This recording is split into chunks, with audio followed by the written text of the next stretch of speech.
Sarah Mitchell never imagined her life would lead her to the cramped galley of a naval vessel in the middle of the Arabian Sea. At 28 years old, she had joined the Navy as a culinary specialist, thinking it would be a stable career that would help her pay off student loans and maybe see a bit of the world. She grew up in a small town in Oregon, where her grandmother taught her to cook traditional family recipes. Those quiet afternoons in her grandmother's kitchen felt like a lifetime ago now. The USS Fitzgerald was on a classified mission, supporting a SEAL team conducting operations along the coast of a hostile territory. Sarah had been assigned to the ship 6 months ago, and she had fallen into a comfortable routine. Wake up at 4 in the morning, prep breakfast for the crew, clean the galley, prepare lunch, clean again, prep dinner, and finally collapse into her bunk around 10 at night. It was exhausting work, but she took pride in feeding the warriors who put their lives on the line every single day. The SEAL team aboard the ship was different from the regular sailors. They kept to themselves mostly, running drills at odd hours and speaking in hushed tones about missions Sarah was never privy to. She had served them countless meals over the past months, learning their preferences without ever really getting to know them. Lieutenant Commander Jake Reynolds always asked for extra hot sauce. Petty Officer Marcus Chen never ate breakfast before a mission. Chief Warrant Officer David Torres had a sweet tooth and would sneak into the galley late at night, looking for any leftover desserts. On this particular morning, Sarah was preparing a special breakfast. The SEAL team was heading out on what she had overheard was a high-risk extraction mission. They would be gone for at least 48 hours, maybe longer. She wanted to send them off with a good meal, so she was making her grandmother's biscuits and gravy, scrambled eggs with cheese, crispy bacon, and fresh fruit. The galley smelled like comfort and home, a stark contrast to the sterile metal corridors of the rest of the ship. As she worked, Sarah thought about the path that had brought her here. After high school, she had gone to culinary school in Portland, dreaming of opening her own restaurant someday. But the debt piled up, and the reality of the competitive restaurant industry crushed those dreams quickly. A Navy recruiter had approached her at a career fair, promising adventure, job security, and the chance to serve her country. She had signed up the next week, much to her mother's dismay. Boot camp had been brutal.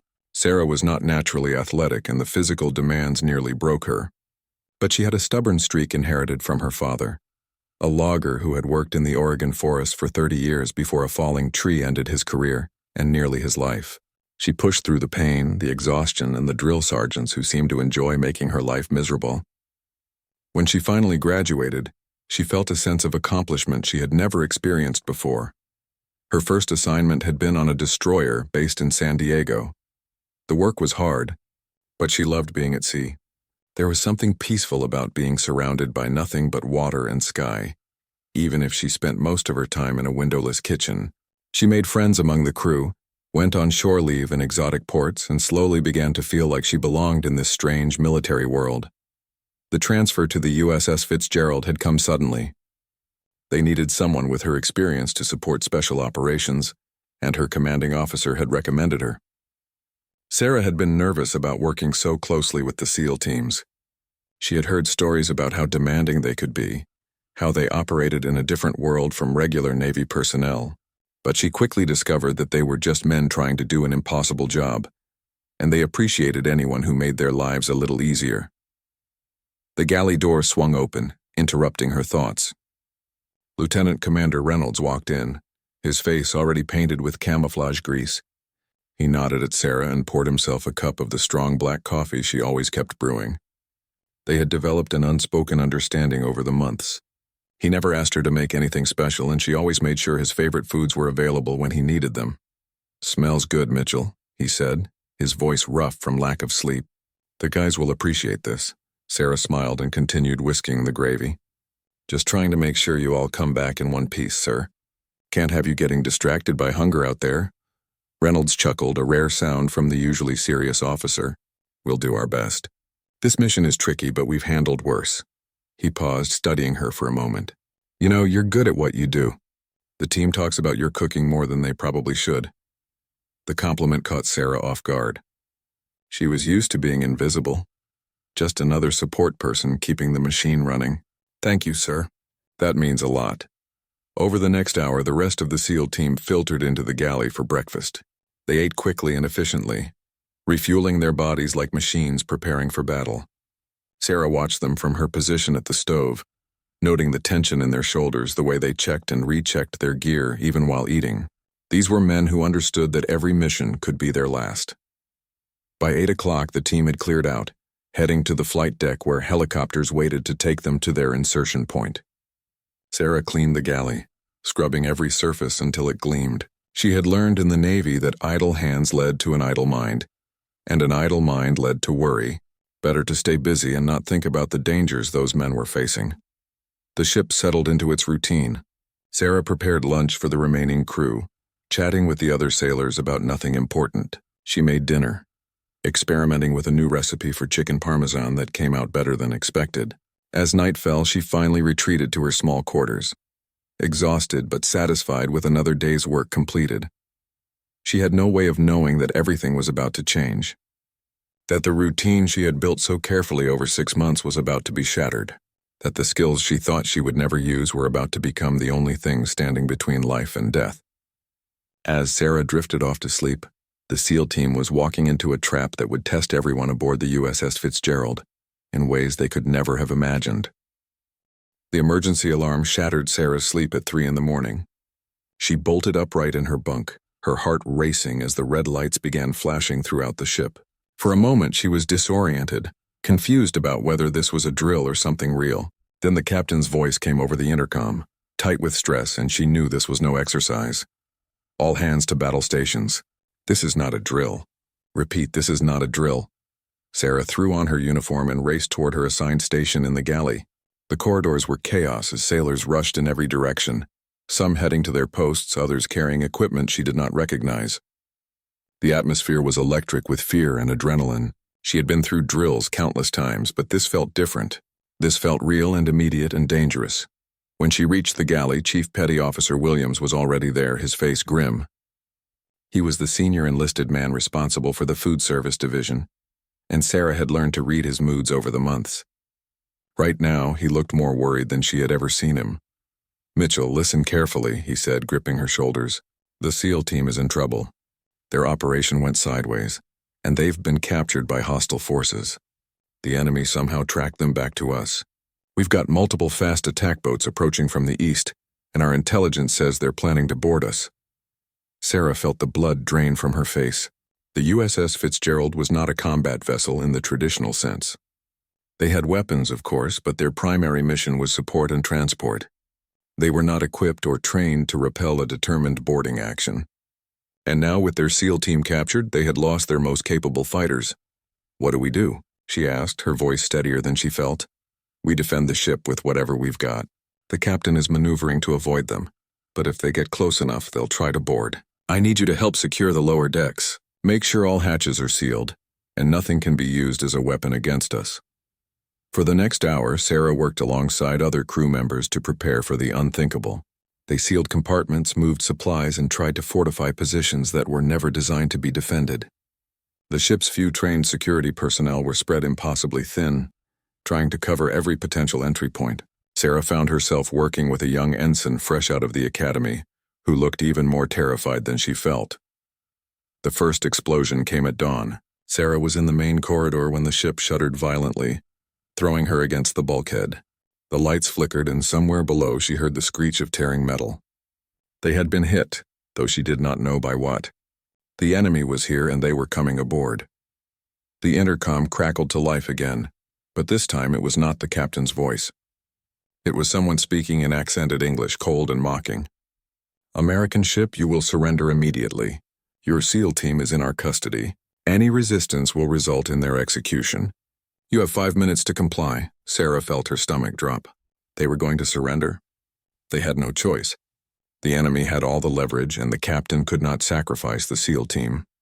She made her way toward the assembly point where crew members were being told to gather, her mind racing. Everything she had trained for, all the pride she had felt in serving her country, and now they were going to be prisoners. The humiliation stung almost as much as the fear, but things did not go according to the enemy's plan. As the crew began assembling, another explosion rocked the ship, this one much closer. Sarah was knocked to the deck, her head striking something hard. When her vision cleared, she saw smoke pouring through a breach in the hull. The enemy had apparently decided not to wait for surrender. They were coming in by force. Through the smoke and confusion, Sarah saw figures moving, dressed in dark tactical gear that was not American. They were shouting in a language she did not understand. Weapons raised, moving with military precision through the corridors. This was an assault, not a boarding. They were taking the ship by force, and anyone who resisted would be killed. Sarah scrambled backward, her mind blank with panic. She had never been in combat. She was a cook, not a soldier. Her hands shook as she pressed herself against the wall, hoping to become invisible. But one of the attackers spotted her, turning his weapon in her direction.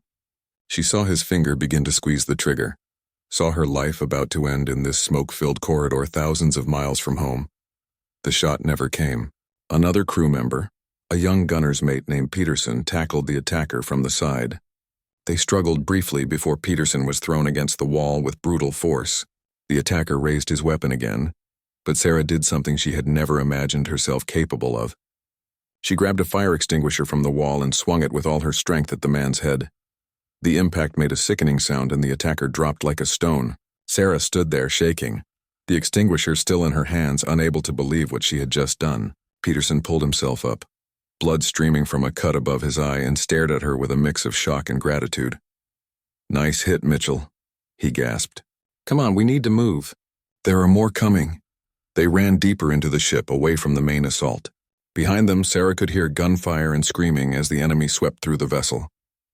The captain had apparently decided to resist despite the threat to the SEAL team, or perhaps the enemy had never intended to honor any agreement. Either way, the USS Fitzgerald was now a battlefield, and Sarah was trapped in the middle of it. They reached an auxiliary storage area, a small compartment filled with cleaning supplies and spare equipment. Peterson sealed the hatch behind them and leaned against it, breathing hard. "We need to find a way to help," he said. "The captain, the officers, they're all being rounded up. If we don't do something, everyone dies." Sarah wanted to argue, wanted to say they should hide and wait for rescue, but she knew there would be no rescue. They were in hostile waters, hours from any friendly forces. If they were going to survive this, they would have to save themselves. And somewhere on this ship or nearby, the SEAL team was being held prisoner. Professional warriors who could turn the tide if they could somehow be freed. "I know where they keep weapons," Sarah said suddenly, surprising herself. During her orientation on the ship, she had been shown the armory, though she had never thought she would need to remember its location. "It's 2 decks down near the engine room. If we can get there before the enemy finds it, we might have a chance." Peterson looked at her with new respect. "That's a suicide run. The enemy will be all over that section by now." Sarah thought about Lieutenant Commander Reynolds and his team, thought about how they had trusted this ship to keep them safe, thought about her grandmother teaching her to be brave when things got hard, thought about her father, broken but never defeated. She had spent her whole life in the background, supporting others, never being the hero. Maybe it was time to change that. "Then we better move fast," she said, gripping the fire extinguisher like a weapon, "because I'm not dying in a storage closet." Moving through the ship was like navigating a nightmare. Sarah and Peterson crept through corridors filled with smoke and the acrid smell of burning metal. Every sound made them freeze, every shadow could be an enemy fighter. Sarah's hands were slick with sweat as she gripped the fire extinguisher, the weight of it becoming heavier with each step. They reached a junction where 3 corridors met, and Peterson held up his hand for her to stop. Voices echoed from somewhere nearby, speaking in that same foreign language Sarah had heard earlier. She pressed herself against the wall, hardly daring to breathe, as 2 enemy fighters walked past just meters away. They were laughing about something, their weapons hanging casually from their shoulders, confident in their control of the ship. When they were gone, Peterson motioned for Sarah to follow him down a narrow maintenance corridor. This passage was barely wide enough for one person, and Sarah had to turn sideways in places to squeeze through. The metal walls pressed in on her, making her feel like she was being buried alive. She focused on Peterson's back, on putting one foot in front of the other, on not thinking about what would happen if they were caught in this confined space. They emerged in a section of the ship Sarah barely recognized. The lighting was different here, emergency reds instead of normal whites, and the constant hum of the engines was louder. They were close to the engineering spaces now, which meant they were close to the armory, but it also meant they were in the most critical part of the ship, the part the enemy would definitely want to control. "Wait," Sarah whispered. grabbing Peterson's arm. "If they have any sense, they'll have posted guards at the armory. We can't just walk up and hope for the best." Peterson nodded slowly, thinking, "You're right. We need a distraction, something to draw them away." Sarah looked around the corridor, her mind racing. Her eyes fell on a fire alarm panel mounted on the wall. It was a simple system, designed to alert the crew to fires in different sections of the ship. If she could trigger alarms in multiple locations, it might confuse the enemy, make them think the ship was in more danger than it actually was. "Give me 2 minutes," she said, moving to the panel. "Then head for the armory. I'll meet you there." Before Peterson could argue, Sarah was already working on the panel, using a knife from her pocket to pry open the cover. She had watched the damage control teams practice with these systems during drills. It was not complicated, just a series of manual switches that could activate alarms in different zones. She started flipping switches randomly, and immediately sirens began wailing throughout the ship. The effect was instantaneous. She heard shouts of alarm from multiple directions, footsteps running toward the imaginary fires. Sarah gave Peterson a quick nod and then ran in the opposite direction, leading any pursuit away from the armory. She did not have a plan beyond that, just a desperate hope that her distraction would work. She rounded a corner and nearly ran straight into an enemy fighter. He was young, probably not much older than Sarah, and for a split second they both froze in mutual surprise. Then training took over for him and he raised his weapon. Sarah reacted on pure instinct, swinging the fire extinguisher in a wild arc. It connected with his rifle, knocking it aside just as he fired. The bullet sparked off the metal wall inches from Sarah's head. They grappled in the narrow corridor, the fighter trying to bring his weapon to bear while Sarah fought with the desperate strength of someone facing death. She was not trained for this kind of combat, but she was fighting for her life, and that made her dangerous. She managed to get the fire extinguisher between them and pulled the trigger, blasting him in the face with chemical foam. He stumbled backward, temporarily blinded, and Sarah hit him again with the heavy metal cylinder. He went down hard, and she did not wait to see if he would get up. She ran, her heart pounding so hard she thought it might burst, the adrenaline making everything sharp and clear and terrifying. She found Peterson at the armory hatch, working frantically to open it.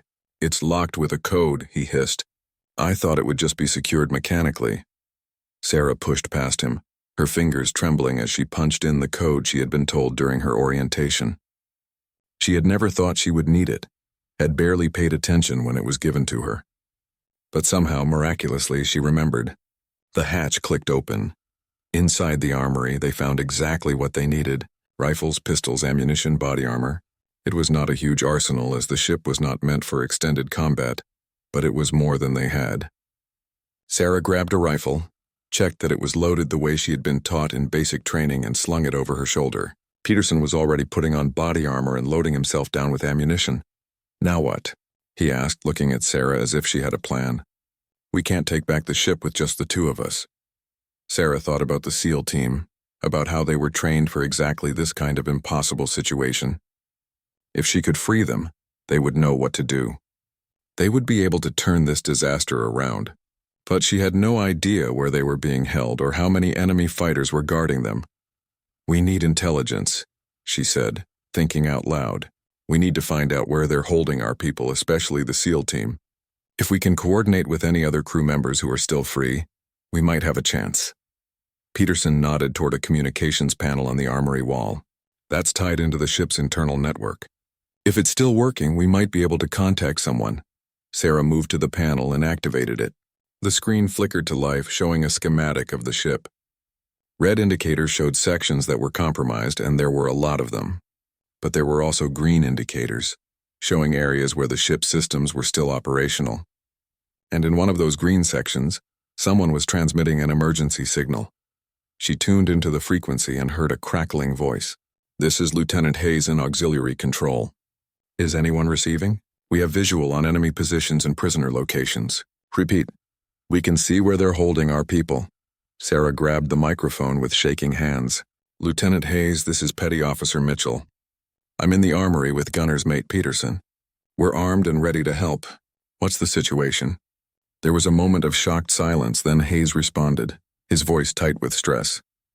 "Mitchell, the cook? How did you get to the armory?" "Long story, sir. What do you need us to do?" She could hear Hayes consulting with someone in the background. Then his voice came back stronger. Okay, listen carefully. The main body of prisoners, including the captain, are being held in the mess hall, but the SEAL team is separate. They're being held in Cargo Bay 3, about 20 enemy fighters guarding them. The hostiles think they're the most valuable prisoners, so they've got them locked down tight. 20 fighters. Sarah felt her stomach sink. She and Peterson could not possibly take on 20 trained enemy combatants, even with better weapons. It would be suicide. But if they did nothing, those men would die. Everyone on the ship would die.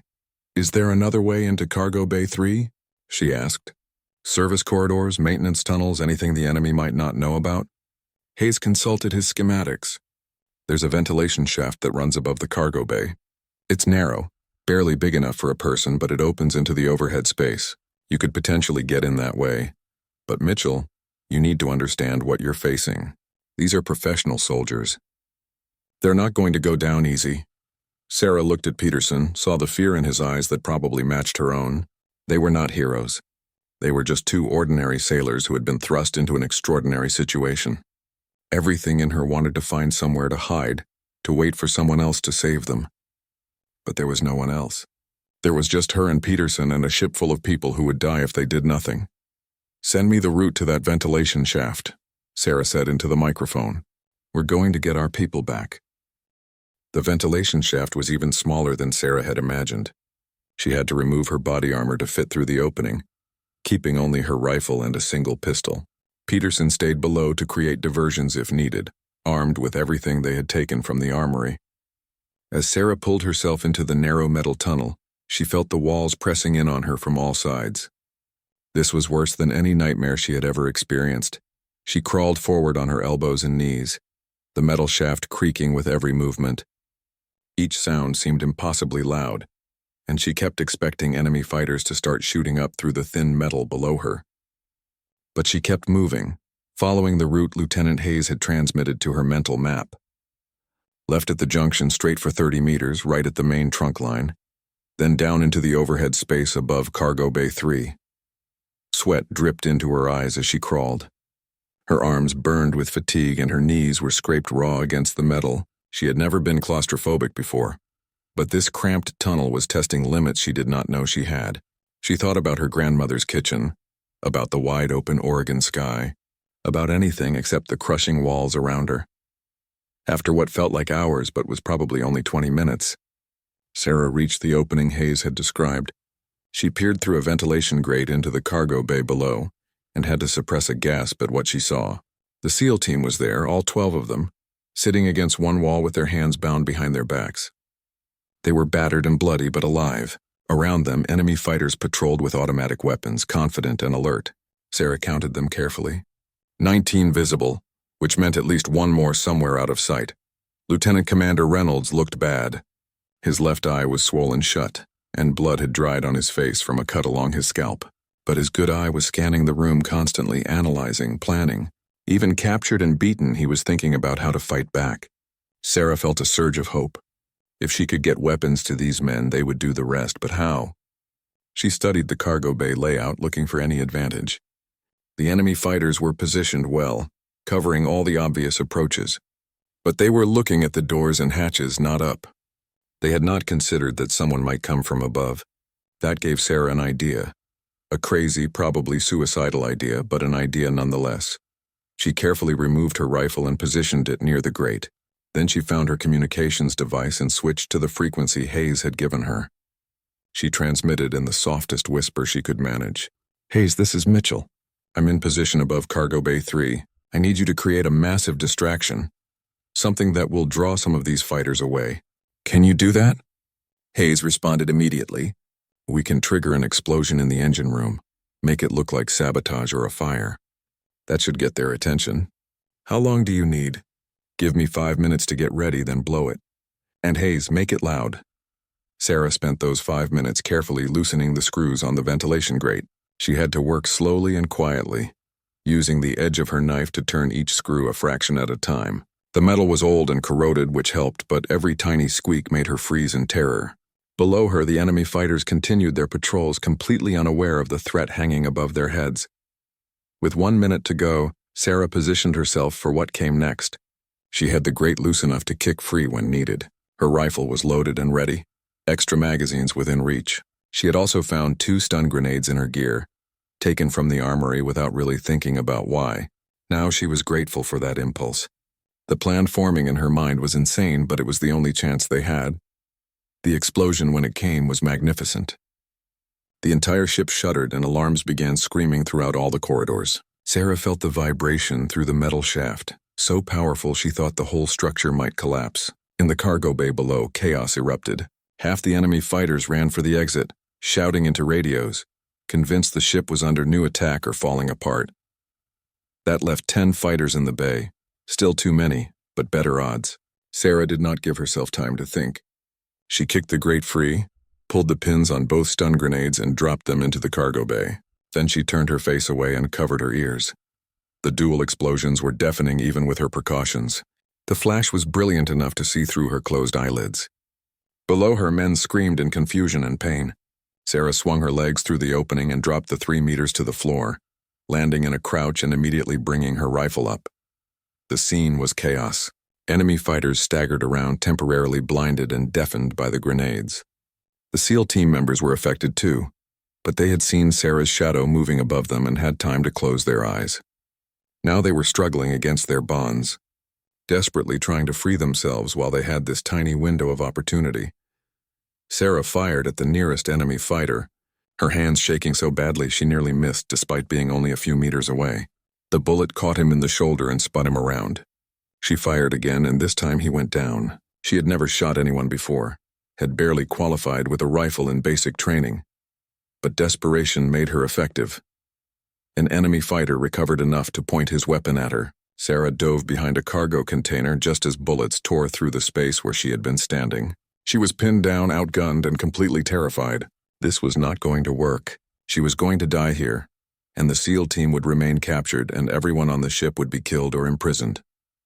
Then she heard a sound that was the most beautiful thing she had ever experienced. The sharp crack of bones breaking, followed by a body hitting the deck. She risked a look around the container and saw Lieutenant Commander Reynolds standing over an unconscious enemy fighter, his hands somehow free, blood dripping from torn wrists where he had dislocated his own thumbs to slip the bonds. "Mitchell, weapons," he shouted, his voice hoarse but commanding. Sarah kicked her pistol across the floor toward him. He scooped it up and immediately started firing with the precision of a trained operator. Each shot found its target, each movement economical and deadly. This was what he had been trained for his entire adult life. Petty Officer Chen got free next, using a piece of broken metal to cut through his bindings. Reynolds passed him a weapon taken from a fallen enemy, and Chen joined the fight. One by one, the SEAL team members freed themselves and armed themselves with captured weapons. The cargo bay became a killing zone, and the enemy fighters, already disoriented by the grenades and now facing professional warriors, did not stand a chance. It was over in less than 2 minutes. 12 enemy fighters lay dead or unconscious on the deck. The SEAL team stood among them, battered and bleeding but very much alive and very much in control. Sarah remained behind her cargo container, shaking so badly she could barely stand, trying to process what had just happened. Reynolds appeared in front of her, his battered face split in a fierce grin. "Mitchell, right? The cook?" When she nodded numbly, he laughed, a harsh sound full of adrenaline and relief. "Best damn breakfast I ever had, and now you save our lives. Remind me to write you the most glowing fitness report in Navy history." Chief Warrant Officer Torres was already at the communications panel, trying to reach other parts of the ship. "Lieutenant Commander, we've got a problem. The enemy has the bridge, engineering, and most of the crew secured. We're armed now, but we're still outnumbered at least 3-1. Reynolds nodded, his mind already working through tactics and strategy. He turned to Sarah. "How did you get here? How many friendlies do we have loose on the ship?" Sarah explained about Peterson, about Lieutenant Hayes in auxiliary control, about the few others who might still be free and fighting. As she talked, she saw Reynolds' expression change from concern to something like hope. He was planning something, she could tell, putting together a strategy that might actually work. "Okay, here's what we're going to do," Reynolds said, addressing his team. "Chen, Torres, and Jackson, you're with me. We're going to take back engineering. If we control the engines and power, we control the ship. Wilson, Ramirez, and Foster, You're going to work your way to auxiliary control and link up with Hayes. Coordinate from there, and start freeing other crew members. Everyone else, arm up every sailor you find and start securing sections deck by deck. He turned to Sarah. Mitchell, I need you to get to the galley. Sarah stared at him in confusion. The galley, why? Because that's where you know every inch of the terrain. Because you can move through that section faster than anyone. And because I need someone I can trust to secure our escape route. The enemy will try to fall back to their boats when they realize they're losing control. We need to cut them off. Trap them on this ship where we can deal with them. Can you do that? Sarah wanted to say no, wanted to tell him she had done enough, that she was just a cook, that someone else should take this mission. But she looked at the faces of these warriors, these men who were trusting her with a critical task, and she found herself nodding. I can do it, sir. I'll make sure they don't get off this ship. Sarah moved through the ship with a confidence she had not possessed an hour ago. She was no longer the scared cook hiding in storage closets. She had dropped through a ceiling into a room full of enemy fighters, had freed a SEAL team and had survived. Something fundamental had changed inside her, like a switch had been flipped that could never be turned off again. The route to the galley took her through sections she knew intimately. Every corridor, every junction, every storage space was familiar territory. She moved quickly but carefully, her rifle up and ready, her senses hyper-alert for any sign of the enemy. Behind her, she could hear the sounds of fighting as the SEAL team began their coordinated assault on the ship's critical systems. She reached the galley without encountering resistance, which worried her more than it should have. The enemy was too quiet in this section, which meant they were either regrouping or preparing something. Sarah entered through the service entrance, the same door she had used hundreds of times to bring supplies from storage. The familiar smell of the space hit her, mixing with the acrid smoke that now filled the ship. The galley appeared empty at first glance, but Sarah's instincts screamed that something was wrong. She moved cautiously between the stainless steel counters and cooking stations, checking corners and blind spots. Then she heard it, the soft shuffle of boots on deck plating coming from the cold storage area. 3 enemy fighters emerged, weapons raised. Sarah dove behind the main prep counter just as bullets tore through the air where she had been standing. She rolled to her left, came up firing, and hit one of the fighters in the leg. He went down screaming, but his companions returned fire with disciplined bursts that chewed up the counter, protecting her. Sarah was trapped. She could not advance, could not retreat, could only hunker down while they maneuvered to flank her. She thought frantically, trying to remember every detail of the galley layout. Then her eyes fell on the industrial deep fryer, still full of oil from the last meal she had prepared before everything went wrong. She grabbed a metal ladle from the counter and scooped up hot oil, then hurled it toward the approaching fighters. The scalding liquid caught one across the face and he stumbled backward, screaming. His companion hesitated, and that moment of hesitation cost him. Sarah charged forward, firing her rifle from the hip. The shots went wild, but one caught him in the chest and he dropped. The wounded fighter on the ground was reaching for his weapon. Sarah kicked it away and struck him with the butt of her rifle. He went limp, and suddenly the galley was quiet except for her ragged breathing. 3 more enemies down. She was keeping count now, not because she wanted to, but because she could not stop herself. She moved to the external access hatch, the one that led to the ship's side where small boats could tie up for resupply. This was where the enemy had likely boarded, and this was where they would try to escape when things went bad for them. Sarah studied the hatch mechanism, thinking about how to secure it. The solution came to her quickly. She could not just lock it, because the enemy would blast through any lock, but she could make it impossible to open without killing anyone on the other side. She went to the storage area and retrieved 2 propane tanks used for the outdoor grills during crew events. She positioned them against the hatch, then used wire to rig them to the opening mechanism. If anyone tried to force the hatch open, the tanks would rupture and likely explode. It was crude, dangerous, and possibly against every safety regulation in the Navy. But these were not normal circumstances, and Sarah was no longer thinking like a cook following regulations. She was thinking like someone who wanted to survive and protect her shipmates. With the escape route trapped, Sarah moved to help secure the surrounding compartments. She found 2 other crew members, both engineers, hiding in a maintenance space. They were armed with nothing but wrenches and fear. Sarah gave them weapons from the fallen enemy fighters and quickly explained what was happening. The SEAL team was taking back the ship, but they needed every available person to help. Together, they began clearing compartments methodically, the way Sarah had seen the SEALs do it in their training exercises. She was learning tactics in real time, understanding angles and cover and movement in a way no classroom could teach. The two engineers followed her lead, trusting her completely despite her being junior in rank. They encountered scattered enemy fighters as they worked their way through the deck. Most were confused and disorganized, realizing their control of the ship was slipping away. Some surrendered immediately when confronted. Others fought and died. Sarah stopped counting after the fifth one she personally shot. The number did not matter anymore. Only survival mattered. The ship's intercom crackled to life, and this time it was the captain's voice, rough but unmistakably American. "All hands, this is Captain Morrison. The enemy has lost control of the bridge and engineering.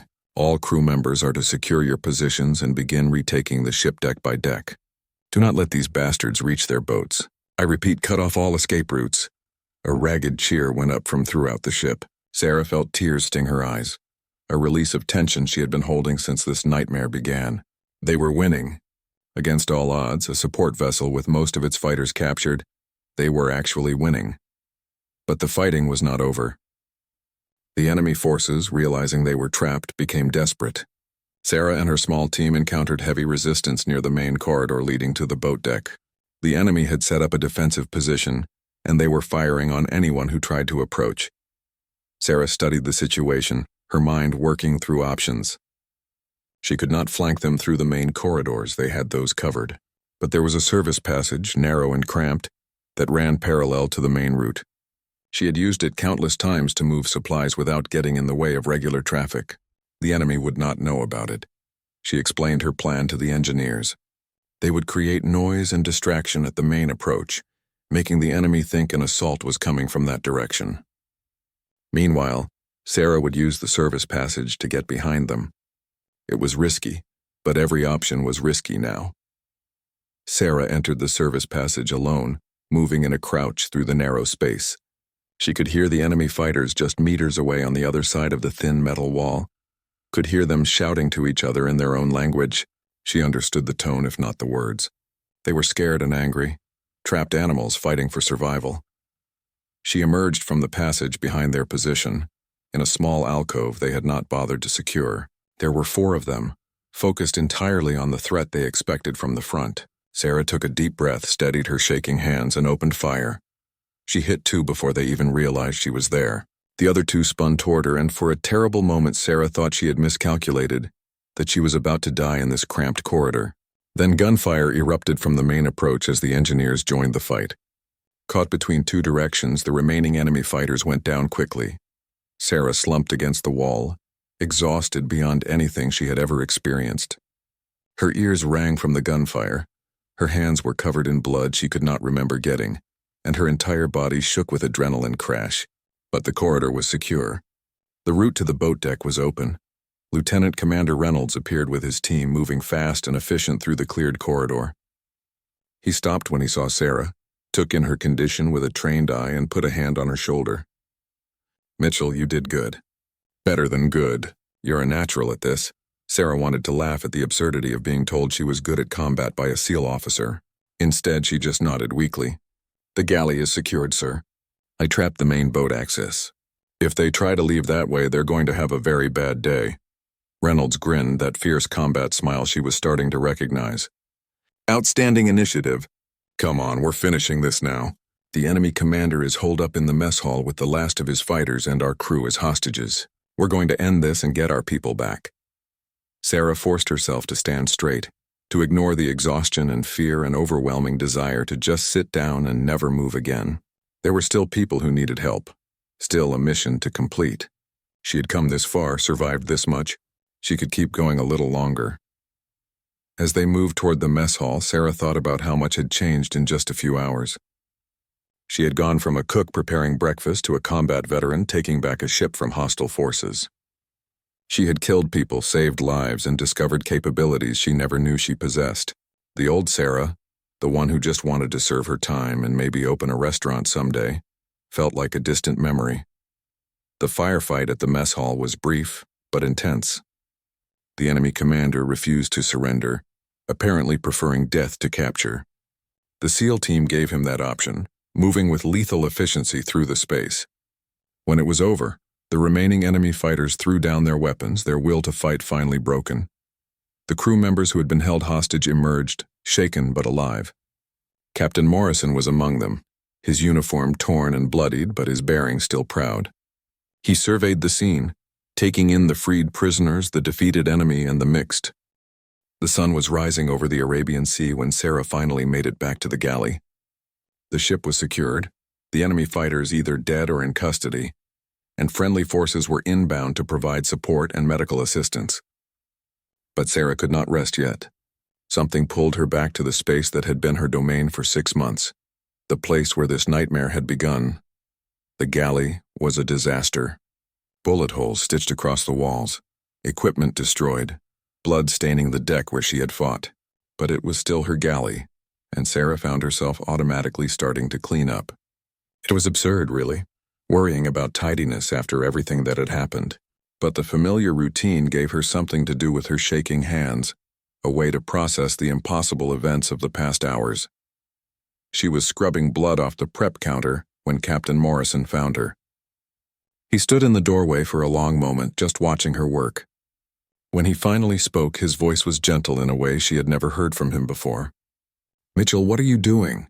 You should be in medical getting checked out." Sarah kept scrubbing. "I'm fine, sir. Just some bruises and scratches.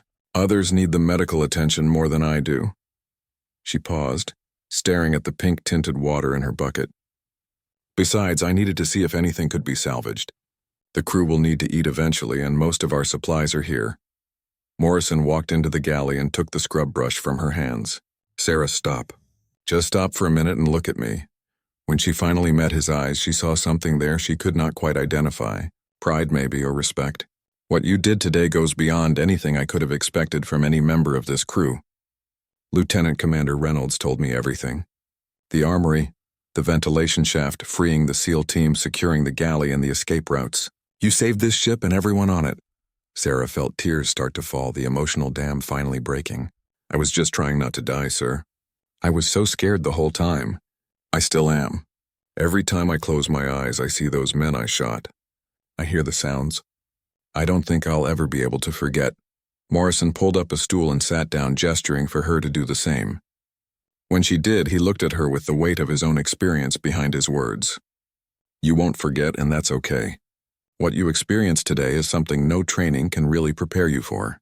Combat changes people, especially the first time. The fear you felt, the shaking hands, the sick feeling afterward, that's all normal. It means you're human." They sat in silence for a moment, the only sound the gentle creaking of the ship and distant voices as crews worked to repair damage. Sarah wiped her eyes and tried to compose herself. "What happens now, sir?" "To me, I mean, will I stay in the galley or will they transfer me somewhere else?" Morrison smiled slightly. "That depends on what you want. Lieutenant Commander Reynolds has already put in a recommendation for you to attend advanced training. Seems he thinks you have the aptitude for special operations support roles. But that's not my decision or his. It's yours. You earned the right to choose your own path after today." Sarah thought about that. Special operations, more combat, more missions like this one. Part of her recoiled at the idea, wanted nothing more than to go back to the simple life of cooking and routine. But another part, a part that had emerged today and could not be pushed back down, wondered what else she might be capable of. She had discovered strength and courage she never knew existed. What would it mean to develop those qualities further? Before she could answer, Petty Officer Chen appeared in the doorway. He looked exhausted, bandages covering various wounds, but he was grinning. "Hey, Mitchell. The guys wanted me to find you. We're having an impromptu meal in the enlisted mess, and we need someone who actually knows how to cook. Think you can whip something up for a bunch of hungry SEALs?" Sarah found herself smiling despite everything. "Give me 30 minutes and I'll make you the best meal you've had in months. But you're all helping with the prep work. I'm not doing this alone." Over the next hour, the galley filled with people, SEALs and regular crew, officers and enlisted, all working together to prepare a meal from whatever supplies had survived the battle. Sarah directed the operation, falling naturally into the teaching role her grandmother had modeled for her years ago. She showed Chen how to properly dice vegetables, taught Petty Officer Torres the secret to fluffy scrambled eggs, and supervised as Captain Morrison himself worked a grill for the first time in decades. The mood was strange, A mixture of exhaustion, relief, and something approaching joy. They had survived something that should have killed them all. They had fought together and won against impossible odds. Now they were breaking bread together, the most basic human ritual of community and survival. As Sarah worked, she told the story of what had happened, filling in gaps that others had missed. Peterson added his perspective, describing their desperate run through the ship. Lieutenant Hayes joined them via video link from auxiliary control, which had been too damaged to leave safely yet. Each person contributed their piece of the puzzle, building a complete picture of how they had snatched victory from certain defeat. When the food was finally ready, they gathered in the mess hall, the same room where hostages had been held just hours before. Someone had cleaned up the worst of the damage, but evidence of the battle remained. Nobody seemed to care. They filled their plates and ate like people who had truly earned their meal. Lieutenant Commander Reynolds stood up, his battered face serious. "I want to say something while we're all here together. What happened today should never have been possible. A support vessel, undermanned and with its primary combat team captured, should not have been able to fight off a professional military boarding action. But we did, and we did it because one person refused to give up." He looked directly at Sarah. Petty Officer Mitchell could have hidden, could have waited for rescue that might never have come. Instead, she armed herself, freed prisoners, secured critical objectives, and inspired others to fight. She showed courage that I've seen in few combat veterans, let alone someone in their first action. The Navy has a word for people like her. We call them heroes. The room erupted in applause and cheers. Sarah felt her face burning with embarrassment and pride mixed together. She had never wanted to be a hero, had never imagined herself in that role. But here she was, surrounded by people who saw her that way, who had fought beside her and survived because of choices she had made. After the meal, as people drifted away to tend to duties or grab some desperately needed sleep, Sarah found herself alone in the galley again. She started the familiar routine of cleaning up, but this time it felt different. This was not just her workplace anymore. It was a place where she had fought and survived, where she had discovered who she really was beneath the ordinary surface. She thought about her grandmother, wondered what the old woman would think of her granddaughter now. Probably she would have some wisdom about how cooking and combat were not so different. Both required preparation, timing, courage to try new things, and the ability to adapt when things went wrong. Both could nourish people, one feeding the body and the other protecting it. Lieutenant Commander Reynolds appeared in the doorway, 2 cups of coffee in his hands. He offered one to Sarah and leaned against the counter. "Can't sleep either." Sarah shook her head. "Every time I try, I just see it all again. The fighting, the blood, the faces of the men I killed. Does it get easier?" Reynolds considered the question carefully. "It gets different.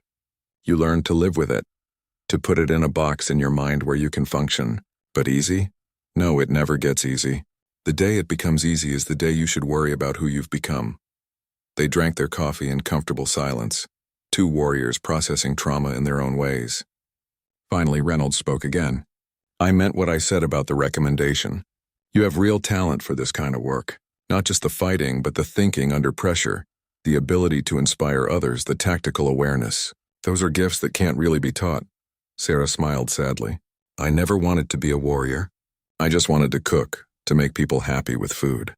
Seems like a lifetime ago now." "Maybe you can be both," Reynolds suggested. "The military needs people who can think outside their assigned roles, who can step up when the situation demands it. What you did today proved you're one of those people. But that doesn't mean you have to give up who you were. It just means you're more than you thought you were." In the weeks that followed, as the USS Fitzgerald underwent repairs and the crew processed what had happened, Sarah thought a lot about Reynolds' words. She met with counselors, filed reports, and gave testimony about the battle. She received a Navy Cross for valor, the first ever awarded to a culinary specialist. Her face appeared in newspapers and on military websites, the cook who became a warrior and saved her ship. But through it all, Sarah kept working in the galley when she could. She still made meals for the crew, still took pride in feeding the people who depended on her. She had discovered she could fight when necessary, could lead and kill and survive impossible situations. But she had also learned that those qualities did not define her completely. She was still the woman who found peace in her grandmother's recipes, who believed in the power of a good,